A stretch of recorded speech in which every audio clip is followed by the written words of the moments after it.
Arden of Faversham is credited as the first English domestic drama. It's also the first drama documentary, as all the events are substantially based on fact. The identity of the playwright is not known, although Shakespeare has always been suspected as having a hand in writing it in the past.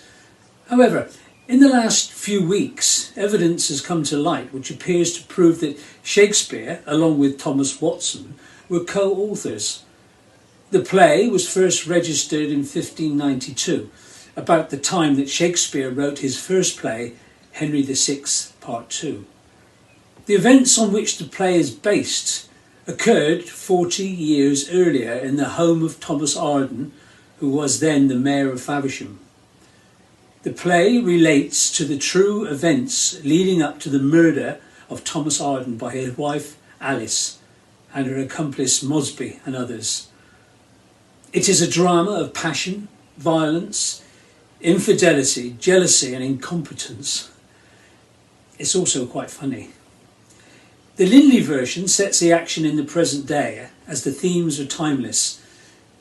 The language is retained, but I cut about a third of the original script to make it more actor-friendly, remove repetition and reduce the overall running time.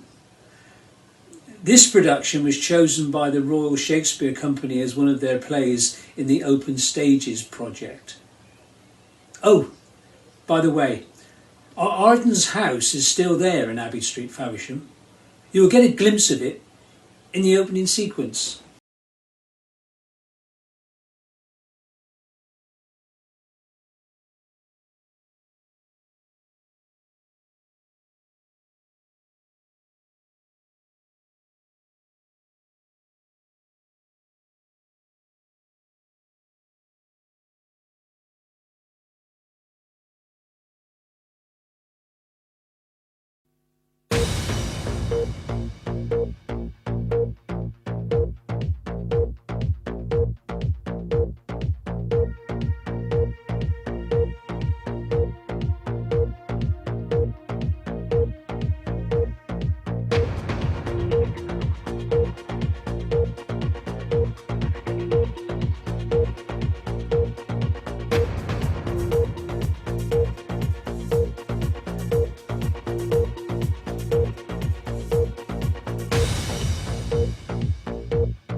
Here the sentences are given. Mosby and his sister to London straight, where they in Smithfield must be executed. Mistress Arden unto Canterbury, where her sentence is she must be burnt. Michael in Faversham must suffer death, Green to hang at Ospringe in Kent. Black Will to burn in Flushing on a stage. It was thus reported that Shakebag took sanctuary, but was murdered as she passed to Greenwich. But this, above the rest, is to be noted. Arden lay murdered in this plot of ground, which he by force and violence held from reed, and in the grass his body's print was seen 4 weeks and more after the deed was done.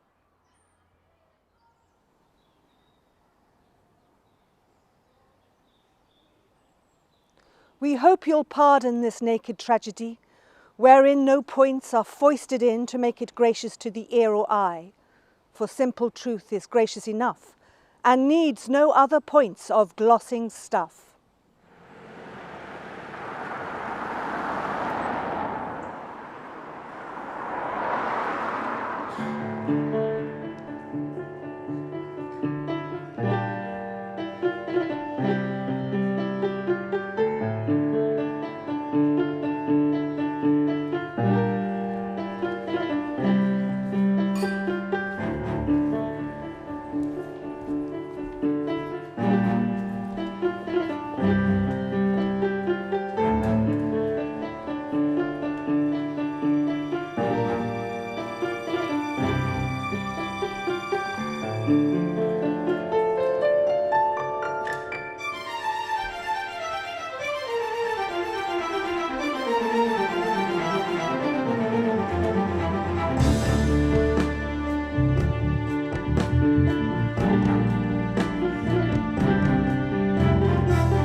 read them and leave this melancholy mood.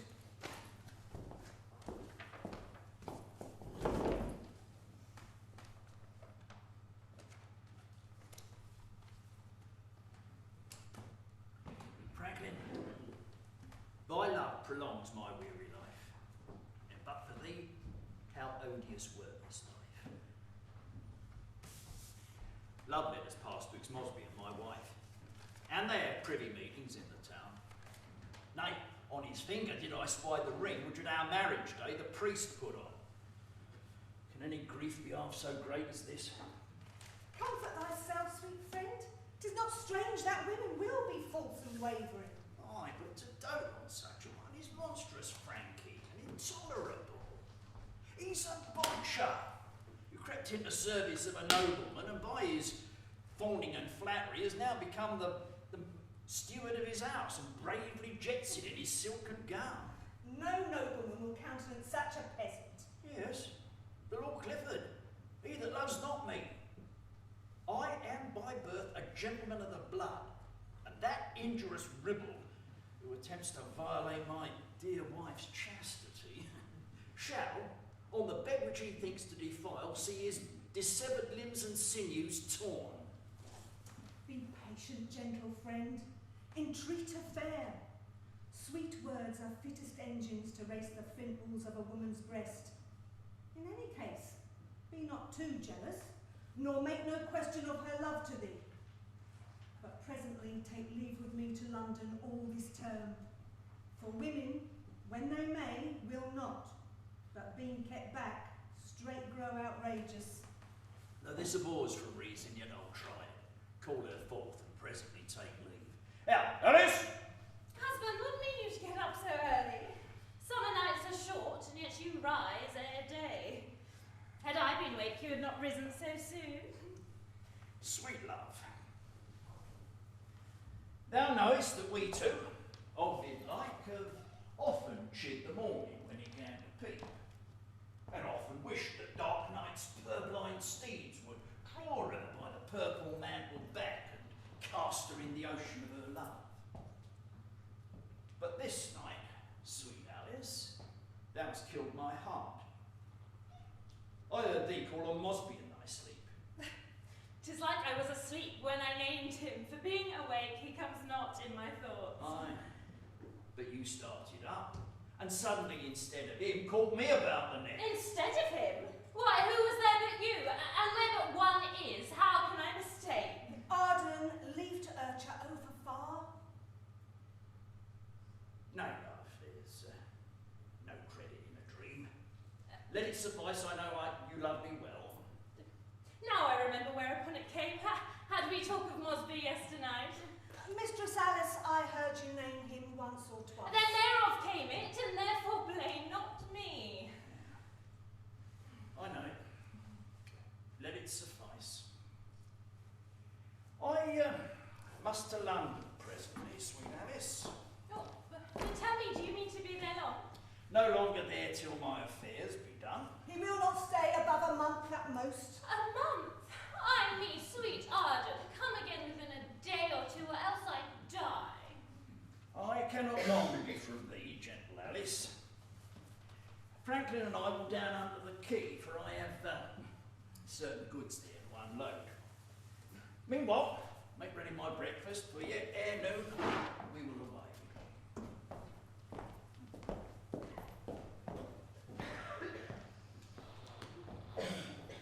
Sweet news is this.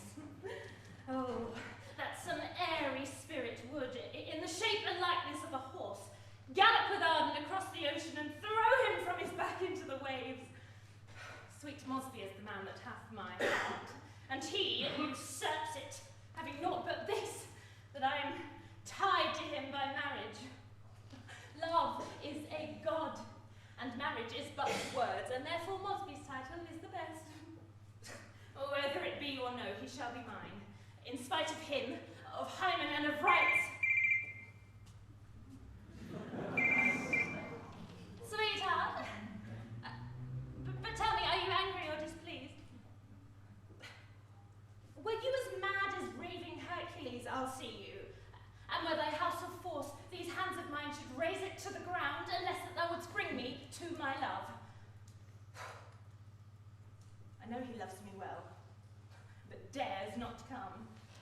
because my husband is so jealous. These, my narrow, prying neighbours, blab hinder our meetings when we would confer. But if I live, that block shall be removed. And Mosby, thou that comes to me by stealth, shall neither fear the biting speech of men, nor Arden's looks. For surely shall he die as I abhor him and love only thee. How now, Michael? I hope you think on me. Aye, but Michael, see you keep your oath and be as secret as you are resolute. I shall see he shall not live above a week. On that condition, Michael, here's my hand. None shall have Mosby's sister but thyself. But I understand the painter here, hard by, made reports that he and Sue is sure. There's no such matter, Michael, believe it not. But he has sent a dagger sticking in the heart, with a verse or two stolen from the painted cloth, the which I hear the wench keeps in her chest. Well, let her keep it, for I shall find a fellow who both can write and read, and rhyme too. And when I do, well, I'll say no more. I shall send from London such a taunting letter that she shall eat the heart he sent with salt and fling the dagger at the painter's head. What means all this? I say Susan's thine. Well, then I say I shall kill my master and have anything else you had me do. Aye, but Michael, see you do it cunningly. Why I say I should be took. On there confess you know anything, and Susan being a maid, she may beg me from the gallows of the shame. Trust not to that, Michael. But mistress, tell her whether I live or die, I'll make her more worth for 20 painters, for I will rid my own elder brother, and the farmer Bolton is mine own, who would not venture upon house and land when he may have it to write down below. Michael, get thee gone, and let not him nor any know thy drifts. Must be, my love. Away, I say, talk not to me now. A word or two, sweetheart, and then I will. 'Tis yet but early days, thou needst not fear. Where is your husband? 'Tis now high water, and he is at the quay. Good. There let him be, and henceforward know me not. Is this the end of all thy solemn oaths? Have I, for this, given thee so many favours, incurred my husband's hate, and out alas made shipwreck of mine honour for thy sake? And dost thou say, henceforward know me not?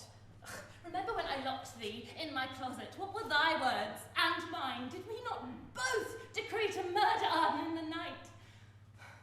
Base peasant, get thee gone, and boast not of thy conquest over me, gotten by witchcraft and mere sorcery. For what hast thou to countenance my love, being descended of a noble house, and matched already with a gentleman whose servant thou mayst be, and so, farewell. Ungentle and unkind Alice, I see that which I ever had feared, and find too true. A woman's love is like the lightning flame, which, even in bursting forth, consumes itself. Nay, Mosby, let me still enjoy thy love, and happen what will, I am resolute. My saving husband hoards up bags of gold to make our children rich, and now he unloads the goods that shall be thine, and he and Franklin were to London straight. To London, Alice? If it be ruled by me, we'll make him sure enough of coming there. Oh, would we could. I happened on a painter yesternight, the only cunning man of Christendom, for he took contempt of poison with his oars, that whoso looks upon the works he draws shall issue beams from his sight and suck venom to his breast, and slay himself. Ah, sweet Alice, he shall draw thy counterfeit, and Arden, by gazing on it, perish. But Mosby, that is dangerous, for thou or I or any other else coming into the chamber where it hangs may die. Ah, but we'll have covered it with a cloth, and hang it up in the study for himself. It may not be, for when the picture is drawn, Arden, I know, will come show it Fear me. not, we shall have that, shall serve the But time. Mosby, I'll have no such picture. I pray thee, leave it to my discretion. How, clerk? Oh, you're an honest man of your word, you serve me well. Well, sir, I'll do it for you any time, provided, as you have given your word, I may have Susan Mosby for my wife. That's four. A sharp-witted poets whose sweet verse make the heavenly gods break off their neck to draughts and lay their ears down to lowly earth. So we, who are the poet's favourites, must have a love. Love is the painter's muse that makes him frame a speaking countenance, a weeping eye that witnesses art's grief. So, Tell me, Master Mosby, shall I have her? 'Tis pity, but he should. He'll use her well. Clerk, here's my hand. My sister shall be thine. What then, brother? To requite this courtesy, you can command my life, my skill, and all. That thou couldst be secret. Fear him not. Leave, I've taught sufficient. You know me not to ask such questions. Let it suffice that I know you love him well, and fain to have your husband made away. Wherein, trust me, you show a noble mind. Because rather than live with him you hate, you venture life and die with him you love, and so would I do for my Susan's sake. Yet nothing could enforce me to the deed but Mosby's love. Might I without control enjoy thee still, then Arden should not die, but seeing as I cannot, well then, let him die. Enough, sweet Alice. Thy kind words make me melt. Your trick at poison pictures we dislike. Some other poison would do better far. Aye, such as might be put into his broth, and yet in taste not to be found at all. I know your mind, and I have it here for you. Now, put a dram of that into his drink, or any broth he shall eat, and he'll die within an hour after. As I am a gentlewoman, clerk, next day thou and Susan shall be married. And I'll make her dowry more than our talk of clerk. Oh, yonder's your husband. Mosby, I'll be off. Master Arden, being in London yesternight, the abbey lands whereof you are now possessed were offered to me on some occasion by Green, one of Sir Anthony Ager's. I pray you tell me, sir, are not the lands yours? Hath any other interest herein? Mosby, that question will decide anon. Alice, make ready my breakfast, for I must hence. Susan!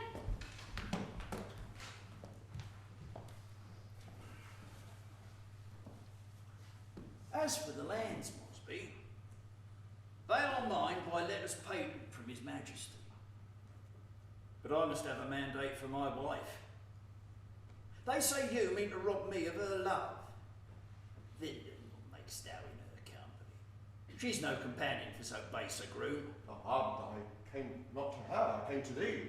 But rather than I pocket up this wrong, What will you do, sir? fetch it on the proudest of his life.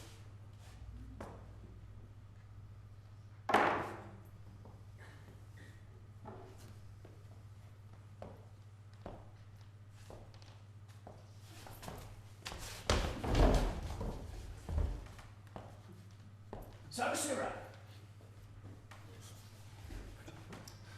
now use your body, your Spanish needle and your pressing iron.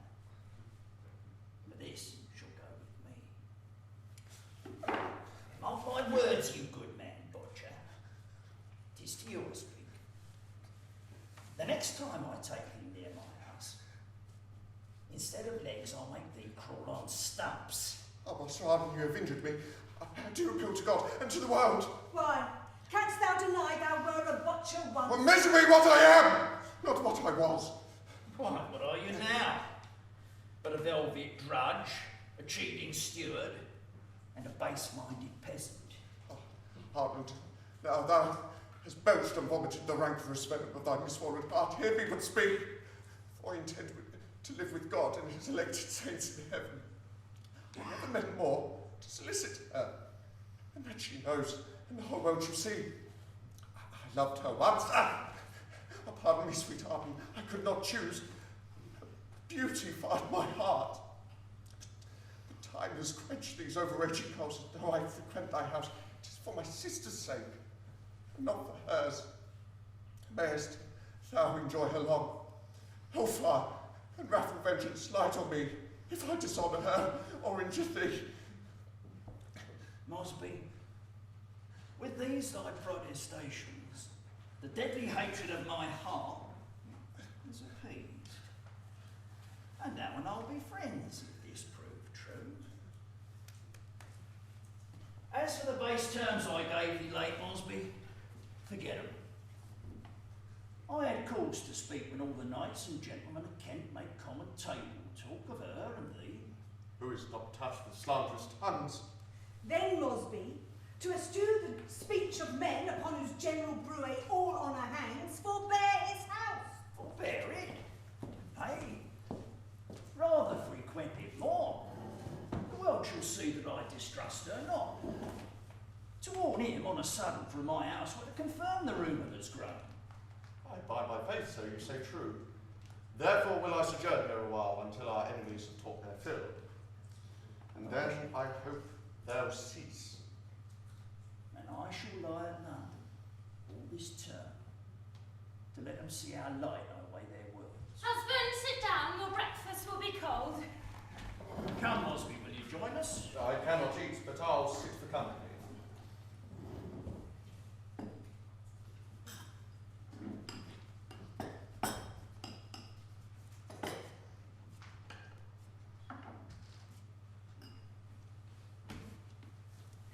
Husband, why pause ye? Why eat you not? I'm not well. There's something in this broth that is not wholesome. Didst thou make it, Alice? I did. And that's the cause it likes not you! Ah! There's nothing that I do can please your taste. You were best to say I would have poisoned you. I cannot speak or cast aside my eye, but he imagines I have stepped awry. I charge thee, speak to this mistrustful man, thou that would see me hang. Thou must be thou.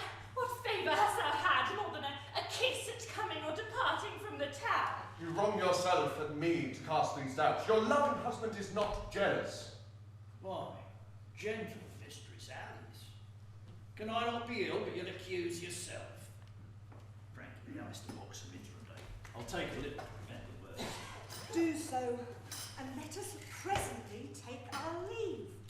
My life be yours, you shall do well enough. Give me a spoon. I'll eat of it myself. Would that it were full of poison to the brim.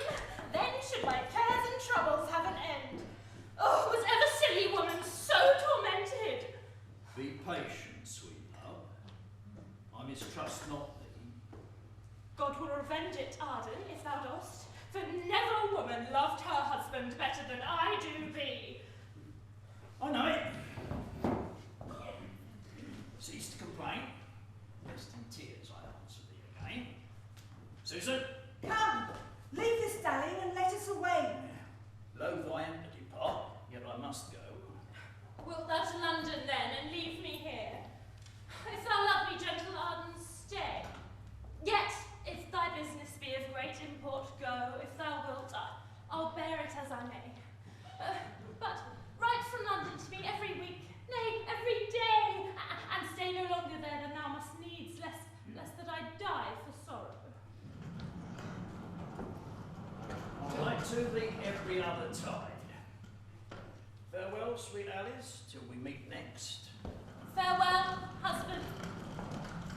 Seeing you'll have it so. Oh, I'm glad he's gone. Oh. He was about to stay, but did you mark me then how I break off? Aye, and it was cunningly performed. But what a villain is that painter Clark? Oh, was it not a goodly poison that he gave? Why, he's as well now as he was before. It should have been some fine confection that might have given the broth some dainty taste. This powder was too gross and populous. But had he eaten but 3 spoonfuls more, then he had died, and our love continued. Why, so it shall, Mosby, albeit we live. I fear I cannot, for I have sworn never hereafter to once more solicit thee, or whilst he lives, importune thee. Oh, thou shalt not need, I will importune thee. Mosby, what, should an oath make thee forsake my love? As if I had not given as much myself, and sworn my hand unto him in the church. Tush, Mosby, oaths are words, and words is wind, and wind is mutable. Thus I conclude 'tis childishness to stand upon an oath. Well proved, Mistress Alice. Yet by your leave, I'll keep mine unbroken whilst he lives. I do, and spare not, his time is but short. For if thou best as resolute as I, will have him murdered as he walks the streets. In London many alehouse ruffians keep, which, as I hear, will murder men for gold. They shall be soundly feed to pay him home. Must we get thee gone? I hope 'tis one that comes to put in practice our intended drifts. Mistress Arden, you are well met. I'm sorry that your husband is from home. What is it, Mistress Green? If that I may or can with safety, I will answer you. I heard your husband hath the grant of late, confirmed by letters, patents from the king of all the lands of the Abbey of Faversham, so that all former grants are cut off, whereof I myself had one. But now my interest by that is void. That is all, Mistress Arden. Is it true or no? True, Mistress Green, the lands are in his state, and whatsoever leases were before, void for term of Master Arden's life. He hath the grant under the Chancery seal. Pardon me, Mistress Arden, I must speak. Your husband doth me wrong to wring from me the little lands I have. My living is my life, and only that resteth remainder of my portion. Desire for wealth is endless in his mind, and he is greedy, gaping still for gain. Nor cares he though young gentlemen do beg, so he may scrape and hoard up in his pouch. But, seeing he have taken my lands, I will value life as careless as he is careful for to get, and tell him this from me, I'll be revenged.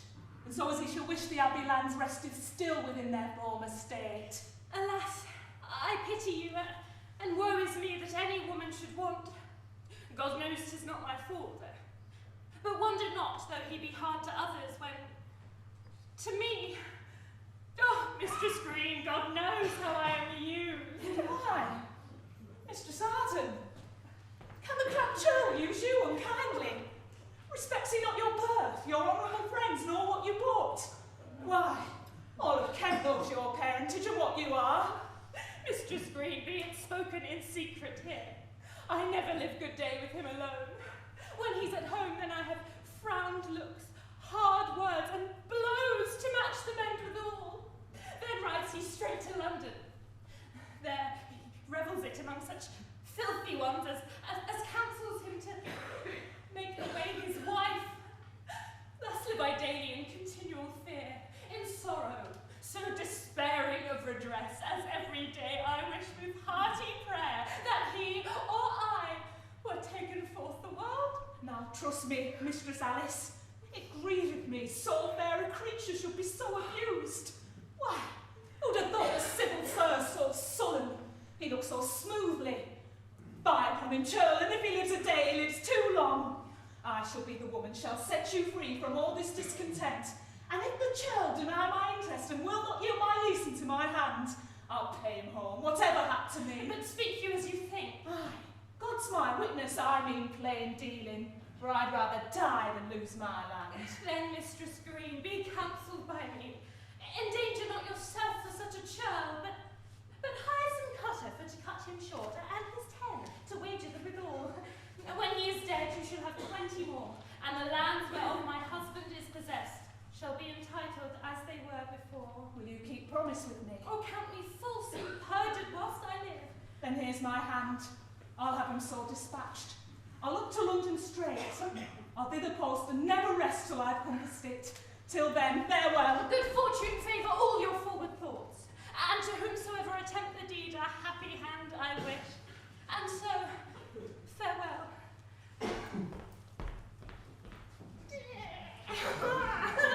All this goes well. Oh, Mosby, I long for thee to let thee know all that I have contrived. Oh, now, Alice, what's thy news? Oh, such as will content thee well, sweetheart. I'll let them pass while and tell me, how have you dealt and tempered with my sister? What, will she have my neighbour clerk or no? What, Master Mosby? Let him woo himself. Think you that maids look not for fair words? Give it to her, clerk. She's all alone with him. Michael, my man, is clean out of her book. Thank Mrs. Arden, are willing. Oh, and if fair Susan and I should make agree, then you can command me to the uttermost, as far as goods or life can stretch. Now, Alice, let's hear thy news. Oh, it be so good that I must laugh for joy before I can begin to tell my tale. Well, tell me, so that I may laugh for company. This morning, Mistress Green, Dixie Green, I mean, from whom my husband had the Abbey land, came hither, railing for to know the truth whether my husband had the lands by grant. I told her all, whereat she stormed and swore she would cry quittance with the churl, and, if he did deny her interest, stab him, whatsoever did befall herself. To conclude, we grew to composition for my husband's death. I gave her 10 for to hire knaves by some device to make away the churl.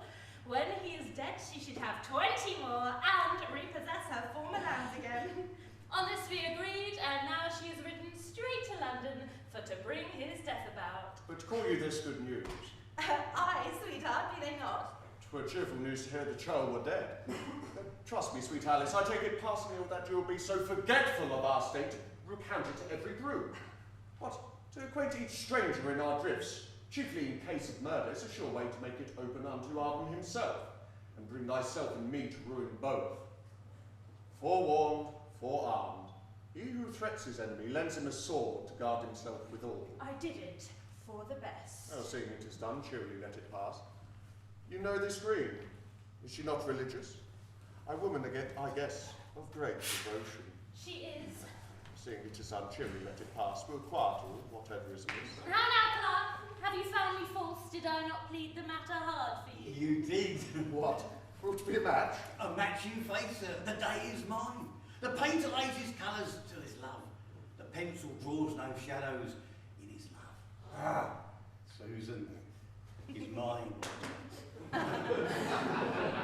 You make her blush. What, sister? Is it Clark must be the man? It resteth in your grant. Some words are past, and haply we be grown unto a match. If you be willing, it shall be so. Clark, it rested at my grant. You have seen my sisters yet at my dispose, so you'll grant me one thing that I shall ask, and I am content my sister shall be yours. What is it, Master Mosby? I do remember once in secret talk, you told me of how you could compound by art a crucifix in poison, that whoso looks upon it wax blind and by the scent be stifled. Ere long he should die poisoned. I'd have you make me such a crucifix, and then I'll grant my sister shall be yours. Oh, well, loath am I because it touches life. Yet rather I'll lose sweet Susan's love. No, I'll do it, and with all haste. But for whom is it? Oh, leave that to us. Why, Clark, is it possible that you should paint and draw it out yourself, the colours being baleful and empoisoned, and in no ways prejudice yourself withal? Well questioned, Alice. Clark, how you answer that? Very easily. I fasten my spectacles so tight that nothing can offend my sight. Then, as I put leaf within my nose, so put I rhubarb to avoid the smell, and softly, as another work, I paint. 'Tis very well, but when shall I have it? Within these 10 days. Oh. 'Twill serve it. Now, Alice, let's in, and see what cheer you keep. I hope now Master Arden is from home, you'll give me leave to play your husband's part. Ah, Master Mosby, you know who is master of my heart. He well may be the master of the house.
She seems a knave chiefly for bearing the other company, for such a slave, so vile a rogue as he lives not again upon the earth.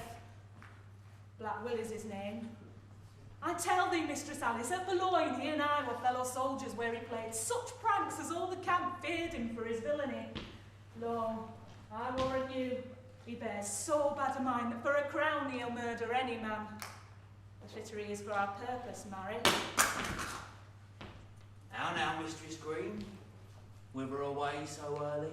To London, Will. Ah, Mistress Green, was not thou, and I, bedfellows at Boulogne? Oh, Will, times are changed. No fellows now. Though we were once together in the field, those days are past with me. Aye, but they be not past with me. I'm of the same honourable mind still. Lady Green, you are now too proud to have been my bedfellow. Were it not that I see more company coming down the hill, I would make you my fellow once more. Share crowns with you too, but let that pass. Partner Shakebag, canst thou remember, since we trolled the bowl at Sittingbourne, where I broke the tapster's head of the lion with a cudgel stick? Aye, very well, Will. Now, shall we have your company to London? Nay, stay. A little more I needs must use your help, and in a matter of great consequence, wherein, if you be secret and profound, I'll give you 20 angels for your pains. How? 20 angels? You would give my partner, Georgina Shakebag, and me 20 angels. And if thou shalt have your father slain, so that thou mayest inherit his land, we'll kill him. Aye, thy mother, thy brother, thy sister are all thy kin. Well, this it is. Arden of Faversham hath highly wronged me about the abbey lands, so that no revenge but death shall serve the turn. Will you two kill him? Here's the angels down, and I will lay the platform of his death. Whoa! Plat me no platforms. Just give me the money. I'll stab him as he stands pissing against a wall. But I'll kill him. Where is he? He's now at London in Aldersgate Street. He's dead, as if he had been condemned by an act of Parliament, if once Black Will and I swear his death. Here is 10, and when he is dead he shall have 20 more. Oh, my fingers itches to be at the peasant. That I should be set at work thus through the year, and that murder would grow to an occupation that man might follow without danger of law. Zoons. Let us be going.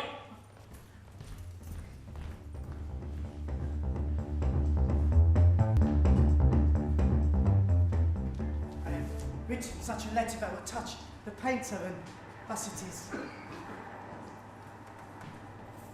My duty remembered, Mistress Susan, hoping in God you're in good health, that I, Michael, was at the making hereof. This is to certify you that, as a turtle true who have lost her mate, sitteth alone, so I, mourning for your absence, do walk up and down pools till one day I fell asleep. Oh, Mistress Susan, abolish that paltry painter. Cut him off by the shins with a frowning look of your crabbed countenance, and think upon Michael, who, drunk with the dregs of your favour, will cleave as fast to your love as a plaster of pitch to a gallant horseback. But hoping you will let my passions penetrate. Rather infiltrate mercy of your meek hands. I end. Yours, Michael, or else not Michael. You paltry knave. Stand you there loitering, knowing my affairs, what haste my business craves to send to Kent. Faith, Michael, this is very ill, knowing your master hath no more but you. And do you slack his business for your own? Where is the missive, sirrah? Let me see it.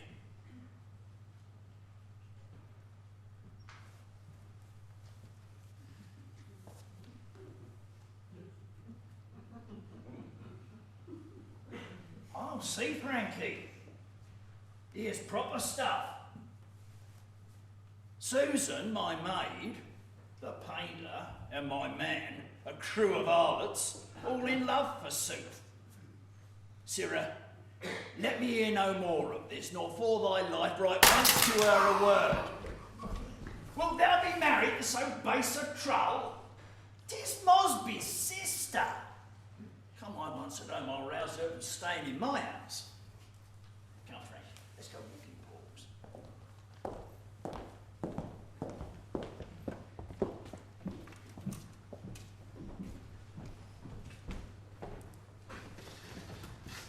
The first is Franklin, and that's Michael. The other is Arden. Zoons.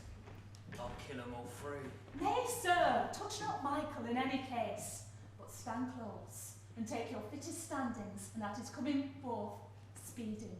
To the Nag's Head, there is this coward's haunt, but now I'll leave you to the deed be done. If he be not paid his own, ne'er trust Shakebag. Partner Shakebag, at his coming forth, I'll run him through. Then to the Blackfriars. There, take water and away. Why, that's the best. But see thou miss him not. How can I miss him? When I think of them 40 angels, I must have more.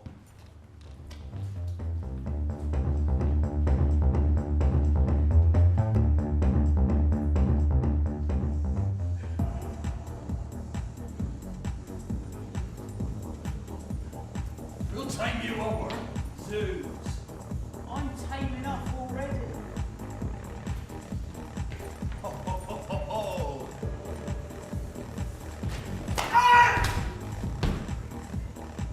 Troubles will throw all the obvious things. Tis nothing but some poultry, Craig. There's nothing else. What men shall I have for my broken head? Harry this meant that if you get you run away all the sooner, you should be well beaten. Shake bag! My broken head grieves me not so much as by this means Arden hath escaped. I had a glimpse of him and his companion. Aye, Arden's as well as I saw him and Franklin going merrily to the ordinary. What? Dare you not do it? Yes, madam, we dare do it. But were my consent to give again, we would not do it for under 10 more. I value every drop of my blood at a French crown. I've had 10 to steal a dog, and we have no more in to kill a man.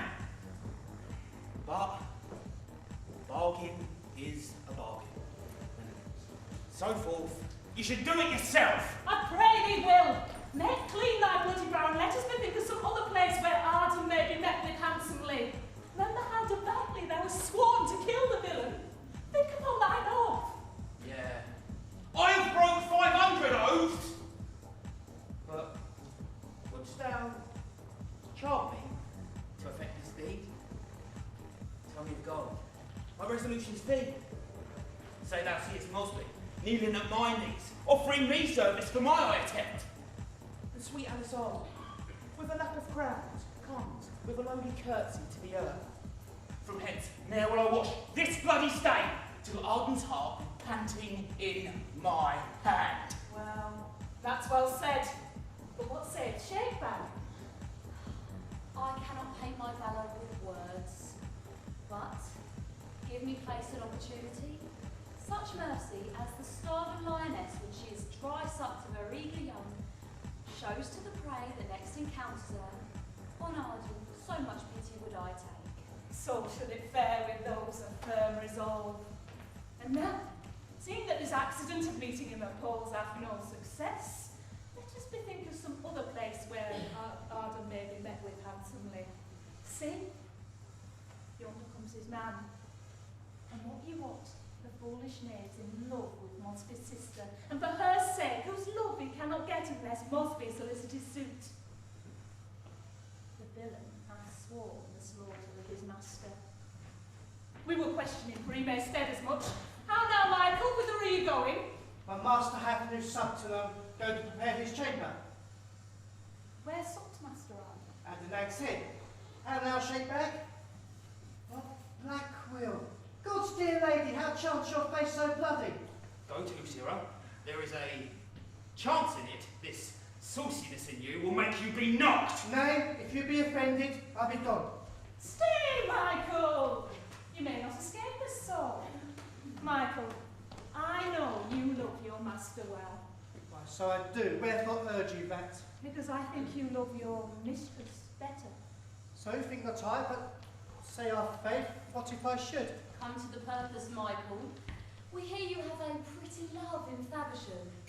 Why, I have 2 or 3. What's that to be? You deal too mildly with the peasant. Thus it is! 'Tis known by us that you love Mosby's sister. We know besides you have taken your oath to further Mosby to your mistress's bed and kill thy master for his sister's sake. Now, sir, a poorer coward than yourself was never fostered in the coast of Kent. How comes it then that a knave such as you dare swear a matter of such consequence? Oh, Will! Give me leave. There's no more but this. And therefore, thus, I am the very man marked out in my birth hour by the destinies to give an end to Arden's life on earth. Thy office is but to appoint the place and train my master to his tragedy. Mine to perform it when occasion serves. So then, be not nice! But here, devise with us how and what way to conclude his death. So shalt thou purchase Mosby for thy friend, and by his friendship gain his sister's love.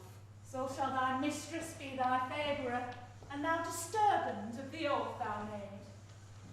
Well, I cannot but confess, since you've urged me so, that I have bailed my master Arden's death, his whose kindly love and liberal hands doth challenge naught but good deserts by me. So I will deliver over to your hands. This night, come to his house at Aldersgate. No sooner shall ye enter through the threshold over the latch, you shall see the stairs on the left that will lead directly to my master's chamber. There, take him and dispose him as you please. Now, it will goodly party company, for what I have promised I will perform.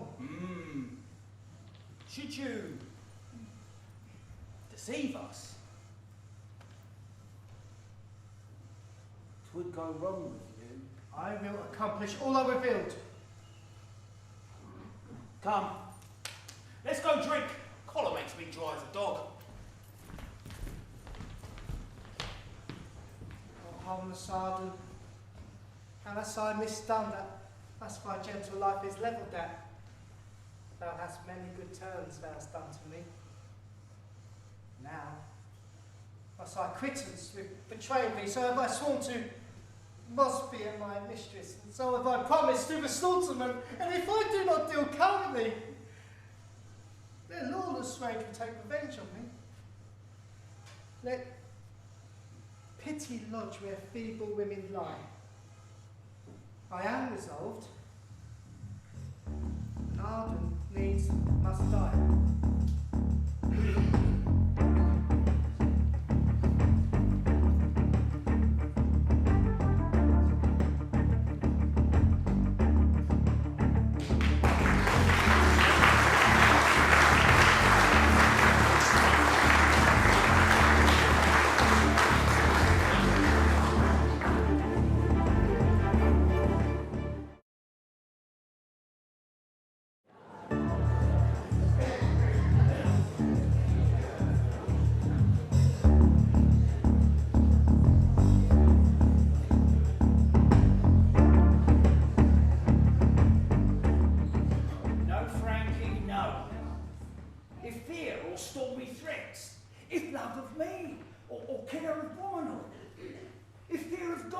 Speech of man and sorrow for her disillusion, but she is rooted in her wickedness, perverse and stubborn, not to be reclaimed. Her faults methink are painted on my face for every surgeon I ever read. Mosby's name, a scandal undermined, is deeply trenched in my blushing brow. Oh, Frankie, when I think on this, my heart's grief rends my other powers worse than the conflict at the hour of death. Gentle Arden, leave this sad lament. She will amend, and so your griefs shall cease. Or else you'll die, and so your sorrows end. If neither of these two do haply fall, yet let your comfort be others bear your woes, twice double all with patience. My house is irksome to me. There I cannot rest. Then stay with me in London, go not home. Then that base Mosby doth usurp my room, and makes his triumph of my being thence. At home or not at home, where'er I be, here it lies, Frankie. Here it lies that will not out till wretched Arden dies. Well, forget your griefs a while, here comes your man. What's the clock, Sarah? Almost 10. See how flows the weary time? Shall we go to bed? I pray you go before.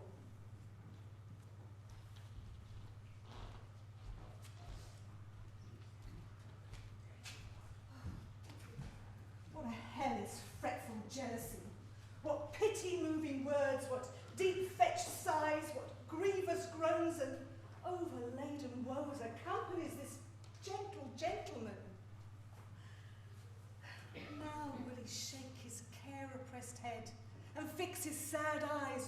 solemn earth.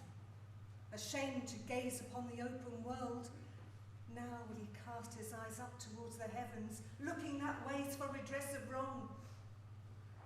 Sometimes, when he seeketh to beguile his grief, he tells a story with his careful tongue. And then comes his wife's dishonours into his thoughts, and in the middle cutteth off his tale, pouring fresh sorrows on his weary limbs.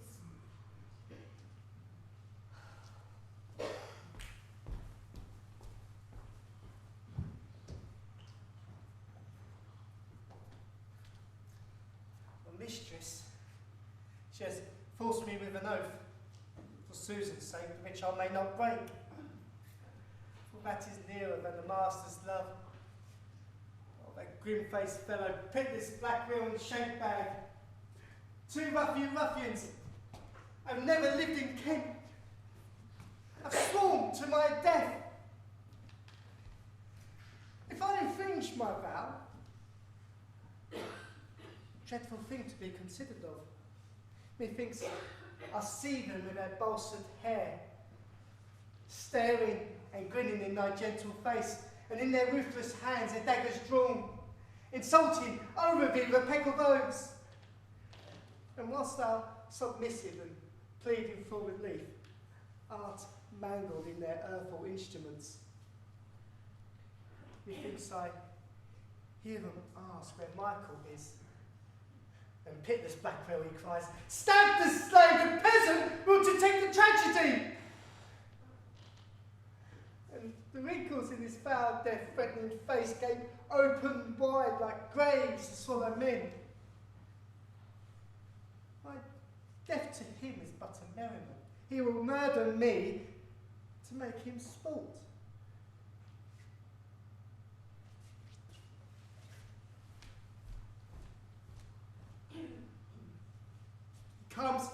He comes! Frankie! Call the neighbours! Are we all but dead, Frankie? What dismal outcry calls me from my rest? What hath occasioned such a fearful cry? Speak, Michael. Hath any injured thee? Nothing, sir.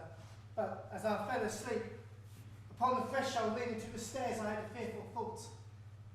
In my slumber, I had a fearful thought that I was beset with murdering thieves that came to rifle me. Trembling joints witness my inward fear. I crave your pardon for disturbing you. So great a cry for nothing I ne'er heard. Are the doors fast locked and all things safe? I cannot tell, I think so. I like not this. I'll go see myself.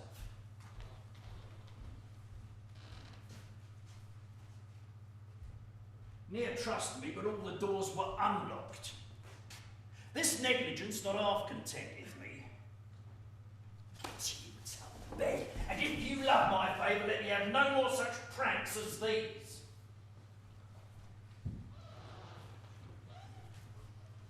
Come, Frankie, let's go to bed. I, by my faith, the air is very cold.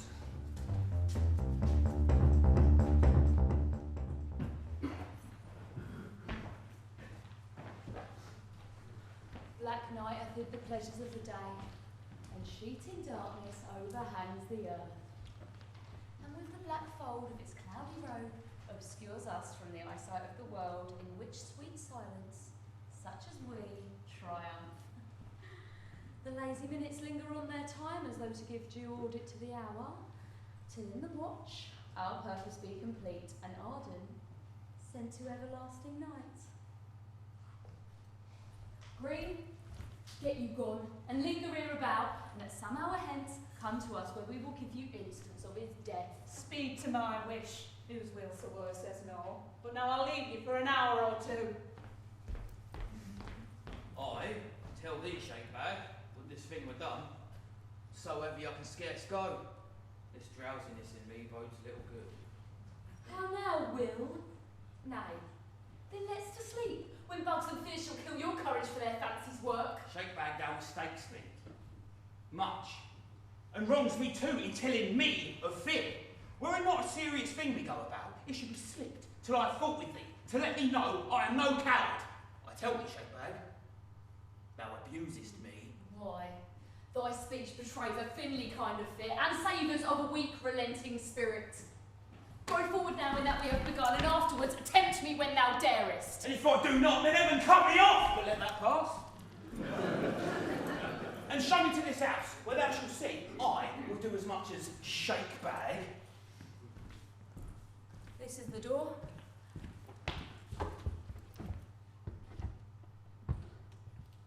But soft, methinks 'tis shut. The villain Michael hath deceived us. Soft.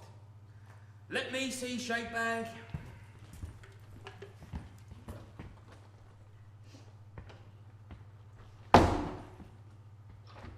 Huh?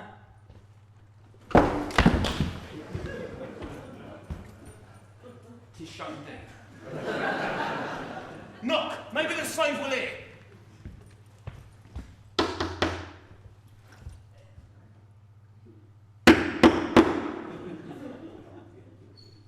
It will not be.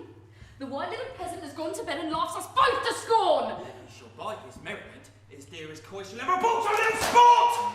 If I the next time I meet that hind, lop off not his legs, his arms, or both. If I, the next time I meet the slave, cut not the nose from off the coward's face and trample on it for his villainy. Let's seek out Green. I know she'll swear. He were a villain and he would not swear. 'Twould make a peasant swear among his boys that ne'er durst say before, but yeah and no, to be thus flouted of a coistrel. Shake bag. Let's seek out Green. And in the morning, at the alehouse, by Arden's house, watch the outcoming of that prick-eared cur. And then, let me alone to handle him.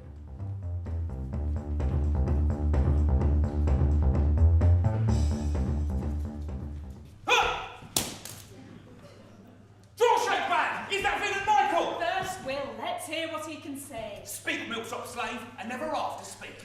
Let me excuse myself, for I swear in heaven and earth, and all I did perform the utmost of my task and left the doors unbolted and unlocked. My master and Franklin were very late conferring in the porch, and Franklin, she left her napkin where she sat. Being in bed, she did bethink herself, and coming down, she found the doors unshut, and she locked the gates and brought away the keys, for which offence my master rated me.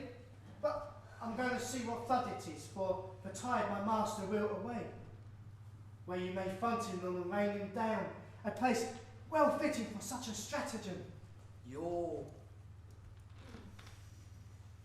excuse hath somewhat mollified my choler. Why now, Green? 'Tis better now than ere it was. But Michael, is this true? As true as I report it to be true. Then, Michael, this shall be your penance. To feast us all at the salutation, where we will plan our purpose thoroughly. And Michael, you shall bear no news of this tide, because they too may be in Rainham down before your master. Well, I agree to anything you have me.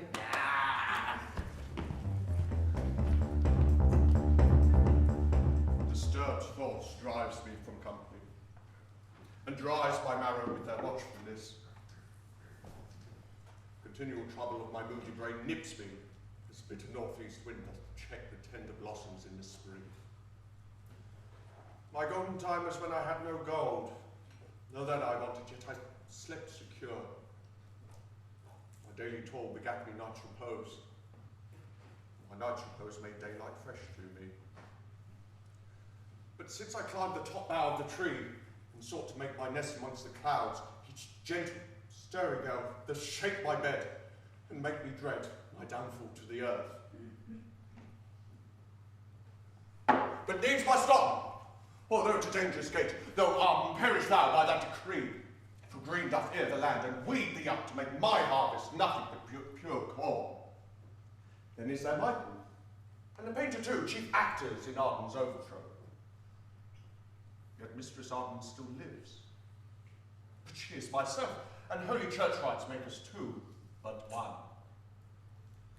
I may not trust you, Alice. You have supplanted Arden for my sake. It is fearful sleeping in a serpent's bed, and I will cleanly rid my hands of her. But here she comes, and I must flatter her. How now, Alice? What sad and passionate? But I will damn that fire in my breast, till by the force thereof my part consume. Ah, Mosby. Gentle Alice, thy sorrow is my sore. 'Tis know it well, 'tis policy to forge distressful looks to wound a breast where lies a heart that dies when thou art sad. It is not love that loves to anger love. It is not love that loves to murder love. How mean you that? Thou knowest how dearly Arden loved me. And then? And then? Ugh, conceal the rest, for 'tis too bad. Lest that my words be carried with the wind and published in the world to both our shames. I pray you, Mosby, let our springtime wither. Our harvest else will yield but loathsome weeds. Forget, I pray thee, what hath passed betwixt us, for how I blush and tremble at the thought. What? Are you changed? Aye, to my former happy life again. From title of an odious strumpet's name to honest Arden's wife. Not Arden's honest wife. Oh, Mosby, 'tis thou hast rifled me of that and made me slanderous to all my kin. Even in my forehead is thy name engraven, a mean artificer, that low-born name. I was bewitched. Nay, if you ban, let me breathe curses forth, and if you stand so nicely at your fame, let me repent the credit that I have lost. I have neglected matters of import that would have stated me above thy state, forswear advantages and spurned at time. I, fortune's right hand, Mosby has forsook to take a wanton gigolo by the left. I left the marriage of an honest maid, whose dowry would have weighed down all thy wealth, whose beauty and demeanour far exceeded thee. That could I lost for changing bad. I was bewitched, and thou unhallowed has enchanted me, but I will break thy spells and exorcisms, and lay a sight upon these eyes which showed my heart a raven for a dove. Thou art not fair, I viewed thee not till now, thou art not kind, until now I knew thee not. It grieves me to see how foul thou art, but maddens me that I ever thought thee fair. Go get thee gone, I'm too good to be thy favourite.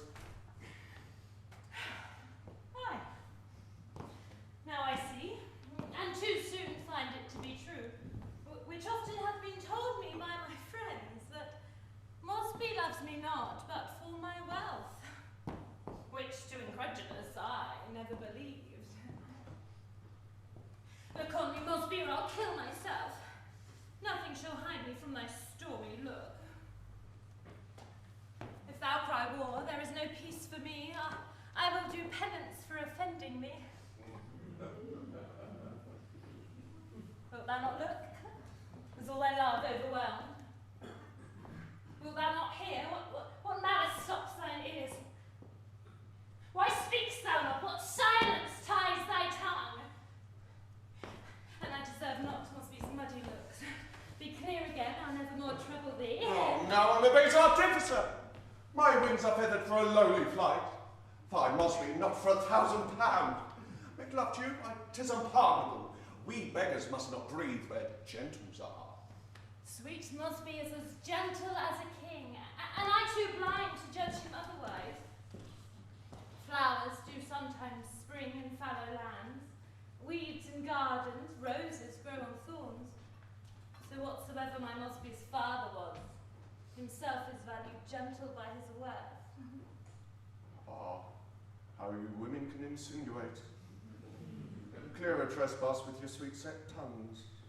I will forget this quarrel, gentle Alice, provided I be tempted so no more.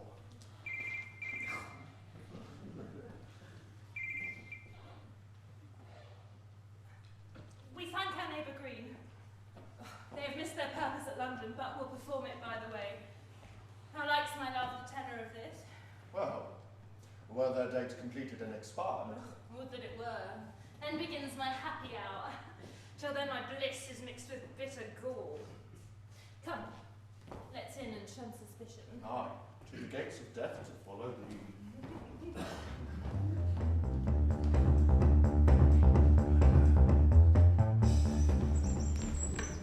Come, Will, see thy tools be in a readiness.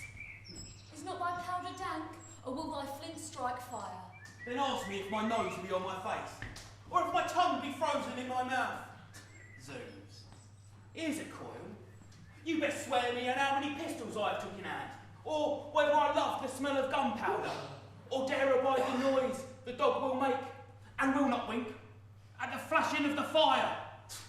I pray thee, Shakebag, let this answer thee, that I took more purse in this down than ere thou handledest pistols in thy life. Aye, haply thou was picked more in a throng, but dare I brag what booties I have took, I think the overplus that's more than thine would amount to a greater sum of money than thou or all thy kin are worth.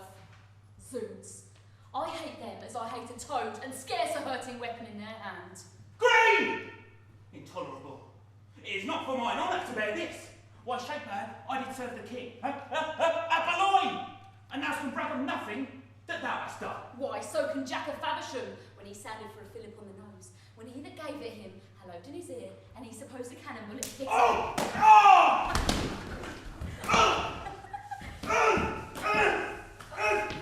I pray thee, list to Aesop's talk. Whilst two stout dogs were striving for a bone, there comes a cur and stole it from the mob. So why you stand striving on these terms of manhood? Arden escapes us and deceives us all. I even got it! You can find our ending! I do, but slip it till a better time.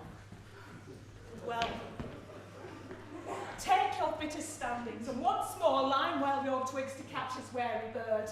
I'll leave you, and at your discharge, make towards like the longing water dog that coucheth till the fowling piece be off, then seize him on the prey with eager mood. Why, that thou shalt see if he come this way. Yes, that he does, Shakebag, I warrant you. But brawl not when I am gone in any case. But be sure to speed him when he comes. And in that hope, I'll leave you for an hour.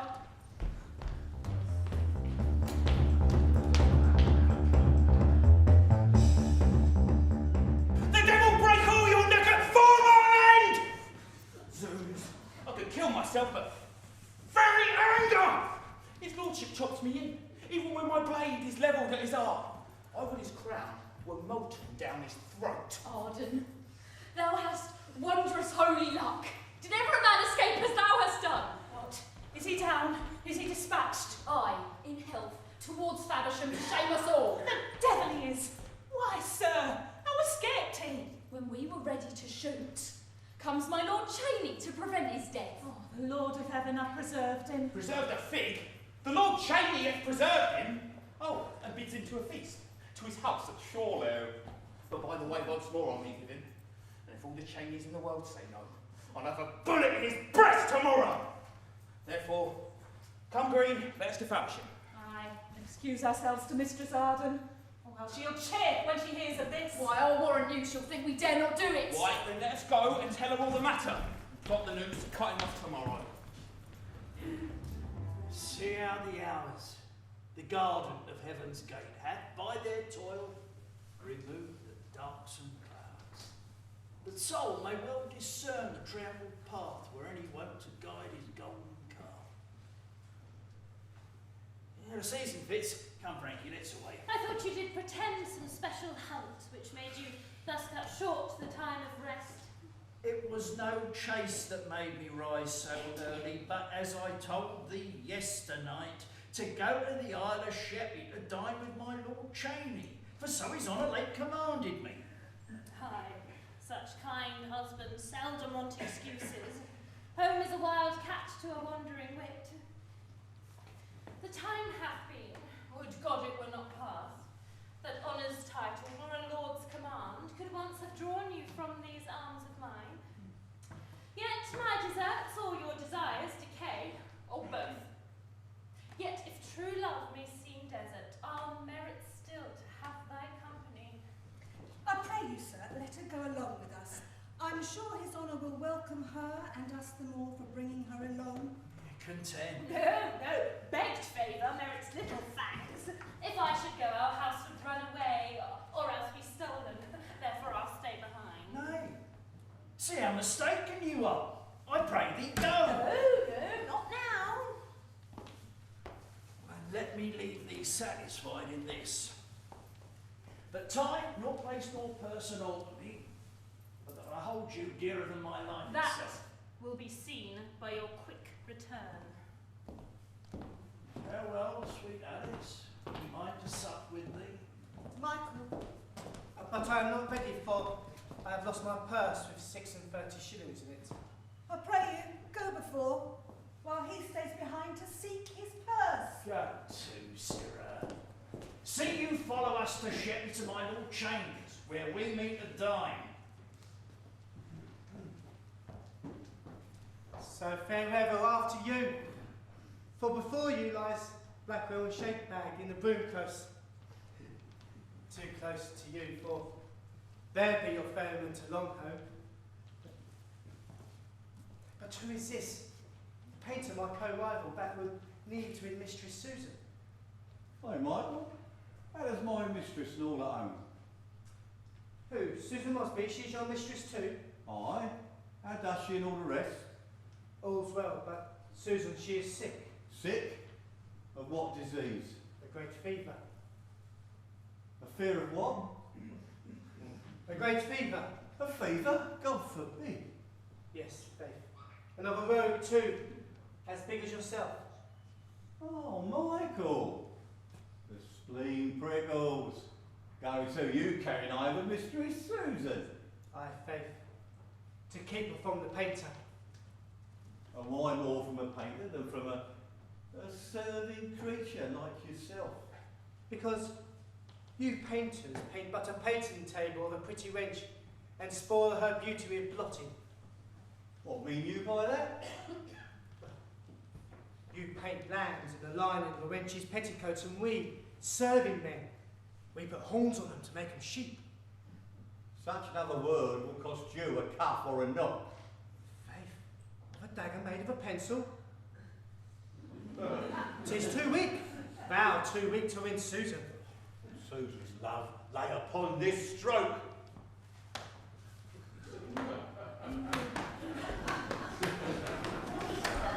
I'll lay my life, this is for Susan's love. Stayed you behind your master to this end. Have you no other time to brabbling but now when serious matters are in hand? Say, Clark, hast thou done the thing thou promised? I am here, the very touch is death. Jesus Christ, Susan!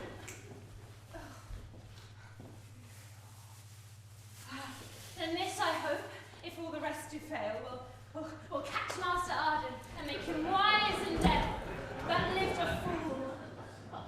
Why should he thrust his sickle in our corn? Or what hath he to do with thee, my love? Or govern me that I'm to rule myself? For Susan, for credit's sake, I must leave thee. Nay, he must leave to live, that we may love. May live, may love, for what is life but love? And love shall last as long as life remains, and life will end before my love depart. Aye, what is love without true constancy? Like a pillar built of many stones, yet neither with mortar nor compact, nor cement to fasten it in the joints. But shakes, if every breath of wind, and being touched, falls straight unto the earth, and bury all of his haughty pride in that dust. No, let our love be rocks of adamant, that neither time, nor place, nor tempest can asunder. Mosby, leave protestations now and let us bethink us what we have to do. That will and shade bag I have placed in the broom close, watching Arden's coming. Let's to them and see what they have done.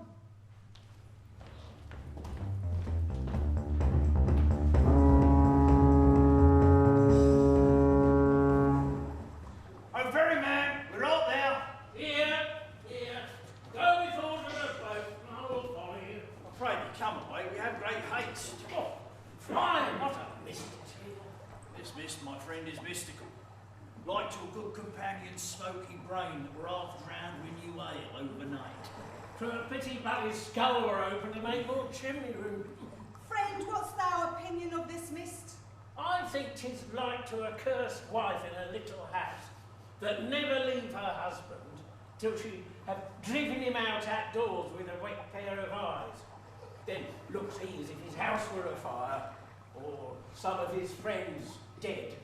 Speaks thou this of thine own experience? Perhaps aye, perhaps no. For my wife is as other women are. That is to say, governed by the moon. By the moon? How, I pray thee? Nay, nay, thereby lies a bargain, and you shall not have it fresh and fast. Oh, yes, I pray thee, very man. Then for this once, let it be a midsummer moon. But yet my wife has another moon. Another moon? Aye, and it hath influences and eclipses. Why then, by this reckoning, you sometimes play the man in the moon. Aye, but you'd not best meddle with that moon, lest it scratch you by the face with a bramble bush. I'm almost stifled with this fog. Come, let's away. And Cyril, as we go, let us have some more of your bold yeomanry. By my troth, but flat knavery.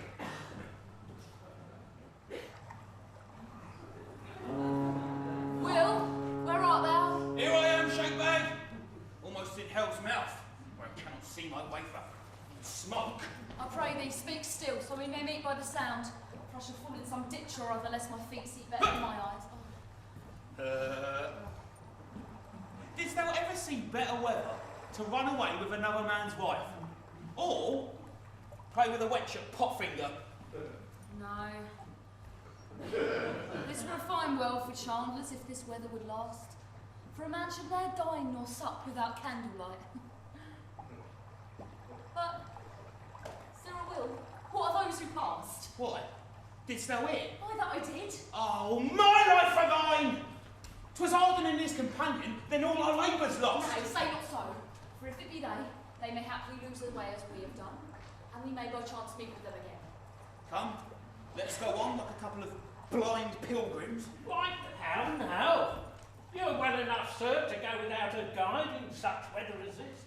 Sirrah, what companies have passed your ferry this morning? None but a couple of gentlefolk that went to dine at the Lord Chambers. Oh, Shakebag, did I not tell thee as much? Why, sir, will you have any messages carried to them? No, sir, now, get you gone. Have you ever seen such mist as this? No, nor such a fool as will rather be bought than get his way. Why, sir, this is no hot Monday, you are deceived. What's his name, I pray? His name is Black Will. Oh, I hope one day to see him hanged upon a hill.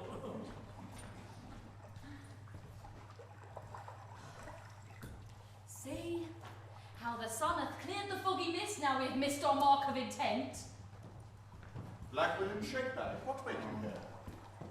What is the deed done? Is Arden dead? What could a blinded man perform in arms?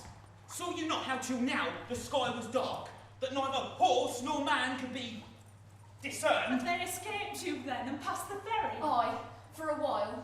But here we two will stay, and at their coming back, meet with them again. Zoons! I was ne'er so toiled at following such a slight task as this. Get you to Faversham to the Flower de Luce. Here's to pay for a fire and good cheer. Let me alone. It most concerns my state. Why, Mistress Arden, this will serve the turn, in case we fall into a second fog.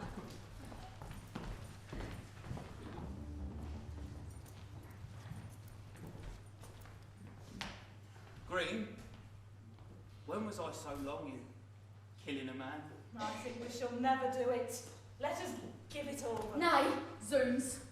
We'll kill him, though he be hanged at his door for our labour. Thou knowest, Green, I've lived in London these 12 years, where I have made some go upon wooden legs for taking the wool on me. I've cracked as many blades as thou hast nuts. Oh, monstrous lie! Faith in manner I have. The bawdy houses have paid me tribute. There durst not a whore set up, unless she has agreed with me first at the opening of her shop windows. For the crossword of a tapster, I have pierced one barrel after the other with my dagger, and held him by the ear until all his beer had run out. In Thames Street, a brewer's cart was like to run over me. I made no more ado, but went to the clerk, and cut all his notches off his tallies, and beat them round his head. All the 10-penny alehousmen would stand every morning with a quart pot in their hand, saying, "Will it please your worship drink?" He that had not done so was sure to have his sign taken down, and his lattice borne away the next night. To conclude, what have I not done? Yet, cannot do this. Doubtless he is preserved by miracle. And Swill, here comes Mistress Arden. Ah, gentle Michael, art thou sure they're friends? Well, I saw them both shook hands, and sent me to bring you word that Mosby and Franklin will sup with you at our house this night. Gentle Michael, run now back again, and when my husband walks into the fair, bid Mosby steal from him and come to me. And this night shall thou and Susan be made sure. I go tell him. Oh, and as thou goest, tell John the cook of our guests, and bid him lay it on spare for no cost. Nay, there will be such cheer. We will bid ourselves. Mistress Arden, Dixie Green and I do mean to sup with you. And welcome shall you be. Oh, how missed you of your purpose yesternight. 'Twas long of shape bag, that unlucky villain. Thou dost me wrong. I did as much as any. Aye, but I wonder why you both stood still. Faith, I was so amazed I could not strike. Had he yesternight been slain, for every drop of his detested blood I would have crammed in angels in my fist, and kissed thee too, and hugged thee in my arms. Patient yourself, we cannot help it now. Dixie Green and us two, we'll dog him through the fair, and stab him in the crowd, and steal away. It is impossible. But here comes he that will, I hope, invent some surer means. Oh, this night I rose and walked about the chamber, and twice or thrice I thought I murdered him. What, in the night? Then had we been undone? Aye, but how long shall he live? Faith, Alice, no longer than this night. Blackwell and Shakebag, will you two perform the complot that I have laid? I, or else think me a villain. And rather than you should want, I'll help myself. You, Mistress Green, shall single Franklin forth. Hold her with a long towel that she may not come home till supper time. I'll fetch Master Arden home, and we, like friends, shall play a game. What of all this? How shall he be slain? Why, Blackwell and Shakebag, locked within the counting house at a certain watchword given rush 4. What should the watchword be? Now, I take you. That shall be the word, but come not before in any case. I warrant you, but who shall lock me in? And that will I do. Thou keepst the key thyself. Come you along with me, Mistress Green. See all things ready, Alice, against we come. Take no care for that. Send you him home. And if he ever go forth again, blame me. Come, Blackwell, that in mine eyes art fair. Next unto Mosby do I honour thee. Instead of fair words and large promises, my hand shall play you golden harmony. How like you this? Say, will you do it? I, and that. Bravely too. Mark my device. Place Mosby, being a stranger, in a chair, and let your husband sit upon a stool, so that I may come up behind him, cunningly, and with a towel, pull him to the ground. Then stab him. Oh. Till his flesh be as a sieve. That done, bear him behind the abbey, so that those that find him murdered may suppose some slave or other killed him for his gold. Oh, a fine device. You shall have 20, and when he is dead, you shall have 40 more. Such words will make one kill 1,000 men. Give me the keys. Which one's the counting house? Here would I stay and still encourage you, but that I know how resolute you are. You are too faint-hearted.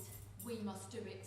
But Mosby will be there, whose very looks will add unwonted courage to my thoughts, and make me the first that shall adventure on him. Get you gone. 'Tis we must do the deed.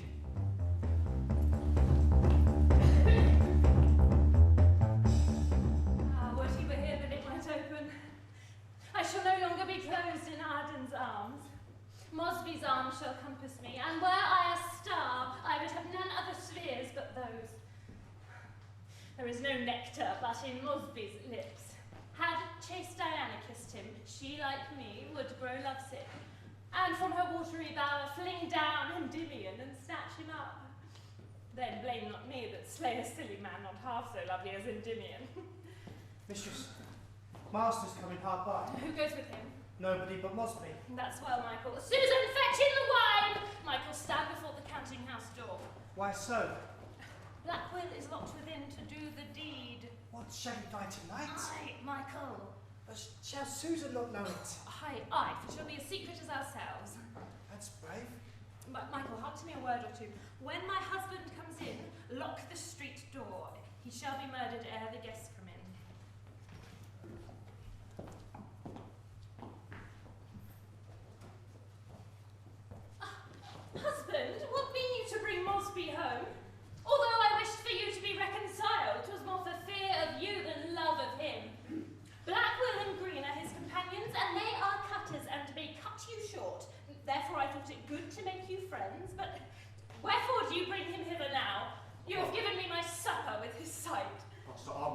means your wife would have me gone.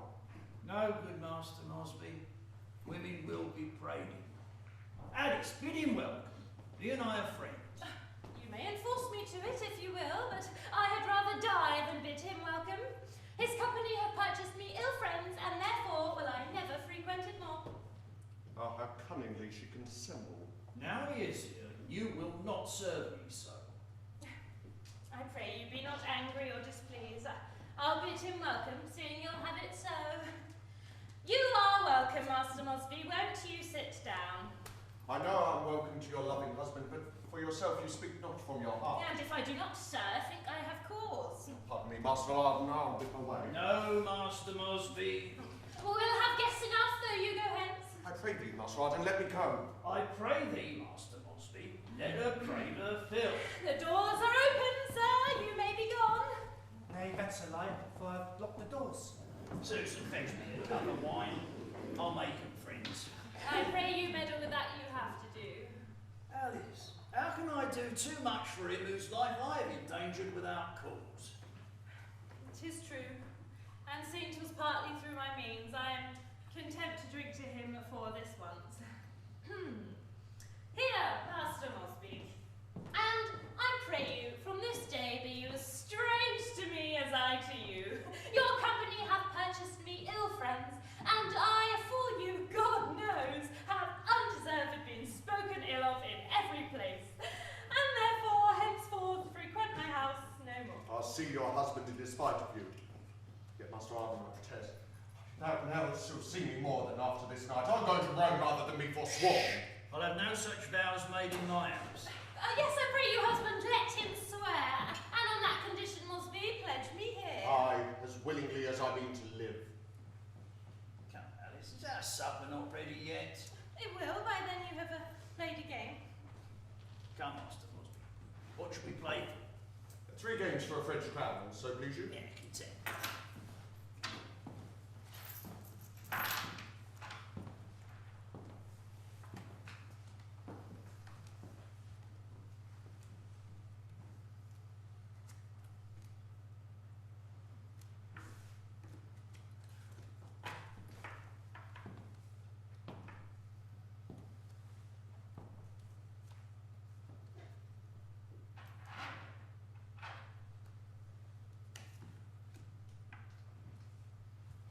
Can he not take him yet?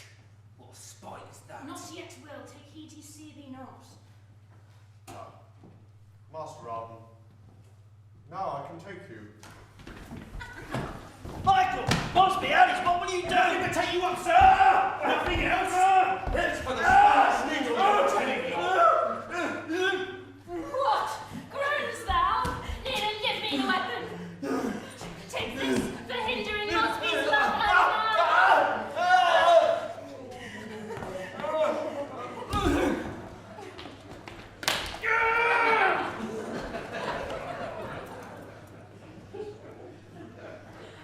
Oh, mistress! That villain will betray us all! Fear him not, he will be secret. But dost thou think betray myself? In Suffolk dwells a bonny northern lass, the widow Lindley. I'll to her out town, and if she will not give me harbour, I'll make booty of the queen even to her smock. Shift for yourselves. I'll soon will leave you now. first, lay the body in the counting house. We have our gold.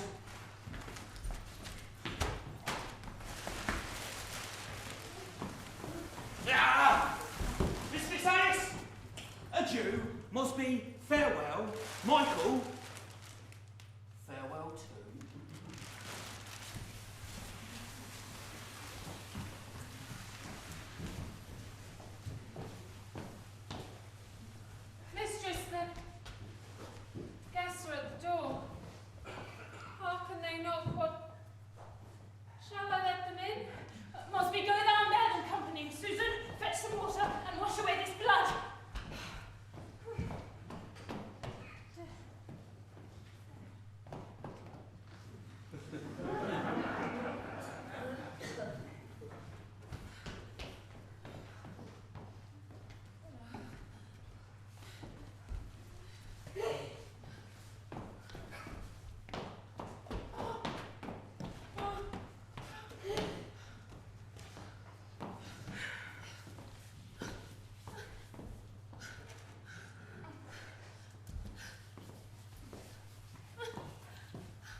This wench does nothing. Fall unto the work! 'Twas thou that made me murder him. What of that? Nay, nothing. So it be not known. Cousin, it is impossible. I cannot. Was he not slain by me? Oh, my husband's death torments me at the heart. He shall not long torment me, gentle Alice. I am thy husband now. Think no more of him. Now, Mistress Arden, lack you any guests? Oh, Mistress Green, have you seen my husband lately? I saw him walking behind the abbey even now. Oh, I do not like this being out so late. Frankly, what have you done with my husband? Believe me, I saw him not since morning. But fear not, he'll come anon. Meantime, he may do well to bid his guests sit down. Aye, so they shall. Master Mosby, sit you in my husband's seat. Susan, shall thou and I wait a little? Please, Michael, we have other matters now in hand. Oh, I fear me all will be betrayed. Shh! Sorry be alone, I will marry thee in the morning. I care not though I'll be angry at night, but to prevent the worst, by some red Spain. Michael, wilt thou poison thyself? No, but for my mistress, for I fear she'll tell. Tush, Michael, fear not her. She is wise enough. Cyril, Michael, fetch us a cup of beer.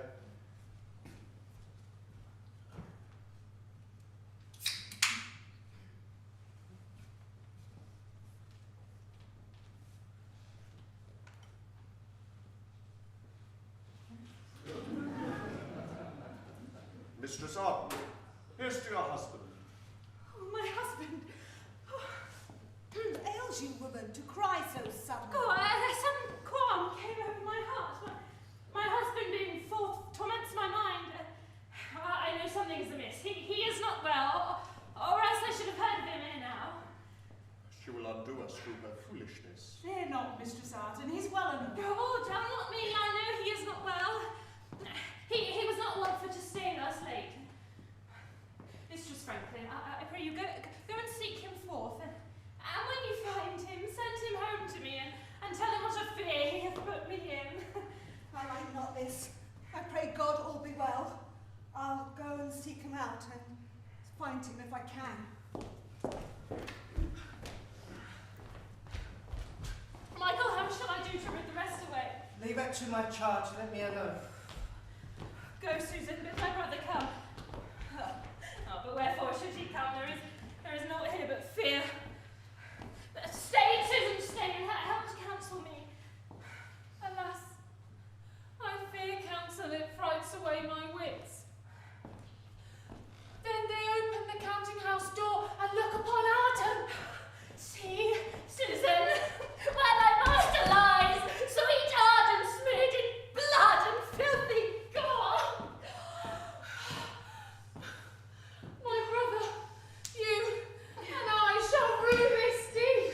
Come, Susan, help to lift the body forth, and let our salt tears be his obsequies. Come now, Alice, whither will you bear? Mosby, art thou come? Then weep that will. I have my wish in that I join in thy sight. Why, it behoves us to be circumspect. Aye, for frankly fears that we have murdered him. Aye, but she cannot prove it for her life. We'll spend this night in dalliance and in sport. Mistress, the mayor and all the watch are coming towards the house. Make the door fast, let them not come in. Tell me something, Alice, how shall I escape? Out the back door over the pile of wood, and for one night lie at the Flower de Luce. That's the next way to betray myself. Alas, Mistress Arden, the watch will take me here and cause suspicion where else will be known. To take the same way that Master Mosby doth, but first convey the body to the field. Until tomorrow, sweet Alice. Now farewell, and see you confess nothing in any case. Be resolute, Mistress Alice. Betray us not, but cleave towards us. We will stick to you. Now, let the judge and juries do their worst. My house is clear, and now I fear them not.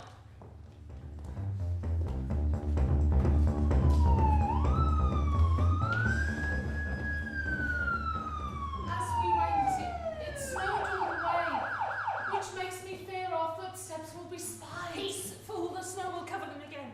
I can't fear not. Michael, go let them in.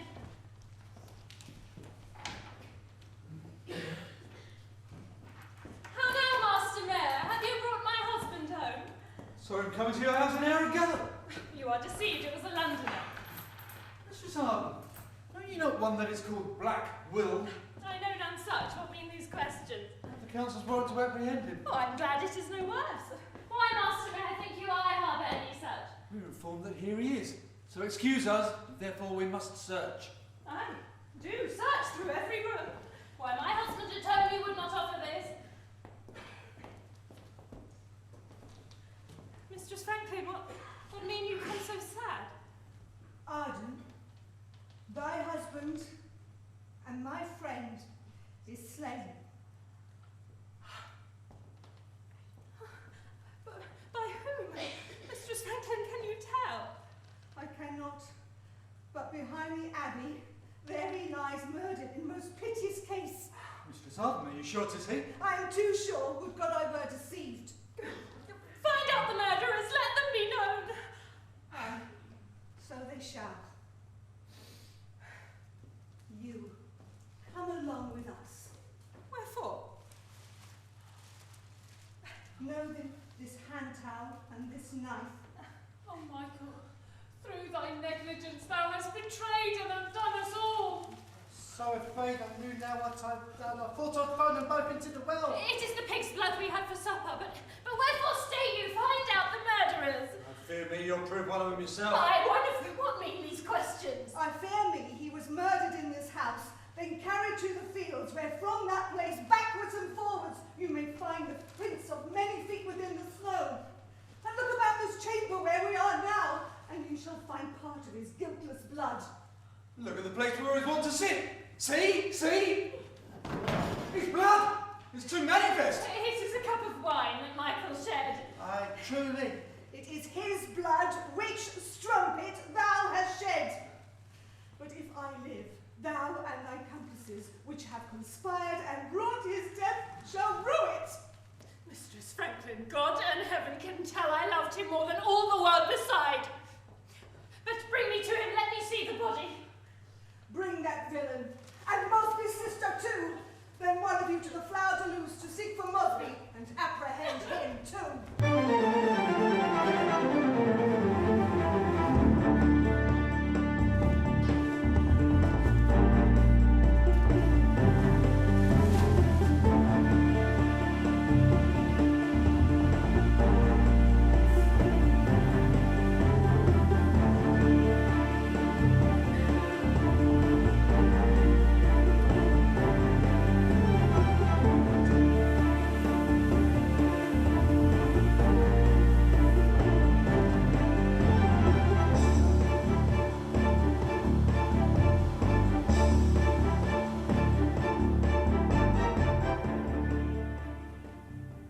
See, Mistress Arden, where your husband lies.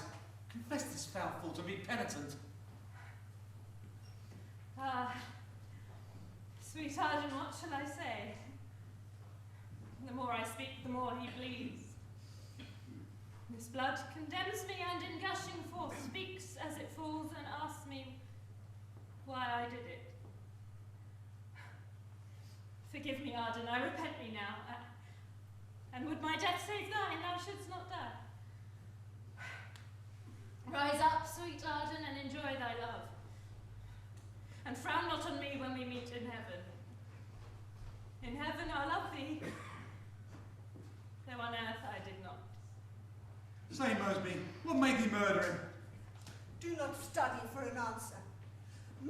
Do not look down. His purse and girdle found at thy bed's head witness sufficiently thou didst the deed. I hired Black Will and Shake Bag, ruffians both, and we performed this murderous deed. But wherefore stay we? Come, bear me heads. Those two ruffians shall not escape. I'll up to London and get the council's warrant to apprehend them.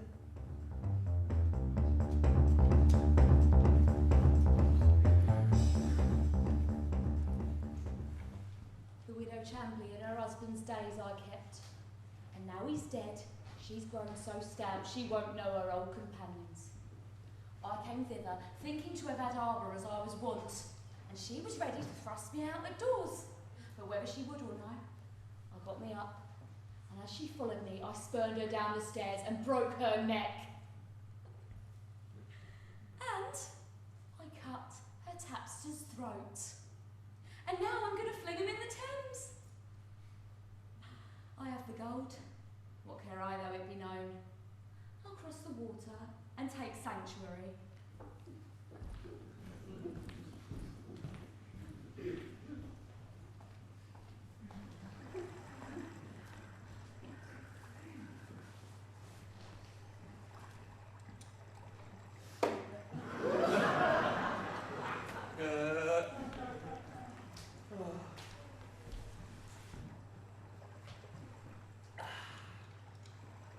Shakebag, I hear, have taken sanctuary, but I am so pursued by hues and cries for petty robberies that I have done, that I can come unto no sanctuary. Therefore must I, on some oyster boat, at last be fain to go aboard some hoy, and so to Flushing. There's no staying here. At Sittingbourne, the watch will like to take me. Have I not, with my buckler, covered my head and run full blank at all adventures? I'm sure that there again would I have left that place. The constable had 20 warrants to apprehend me. Besides that, I robbed him in his man once at Gad's Hill. Farewell, England. I'll to Flushing now. Come, make haste, and bring away the prisoners. How long shall I live in this hell of grief? Convey me from the presence of that strumpet. But for thee I had never been a strumpet. What cannot oaths and protestations do when men have the opportunity to woo? I was too young to sound thy villainies, but now I find them and repent them too late. Oh, gentle brother, wherefore should I die? I knew none of the deed till it was done. For thee, I mourn more than for myself. But let it suffice. I cannot save thee now. If your brother and my mistress had ne'er given consent to this foul deed, or for your marriage. Leave to accuse each other now, and listen to the sentence I shall give. Now, Mosby and his sister to London straight, where they in Smithfield must suffer execution. Then Mrs. Arden unto Canterbury, where her sentence is, she must be hanged. Michael in Faversham must be burnt. That my death make amends for all my sins. Fire upon women, that shall be my song. But come and bear me hence, for I have lived too long. Seeing no hope on earth, in heaven is my hope. I care not to seem to die of Susan. To speedy execution, with them all!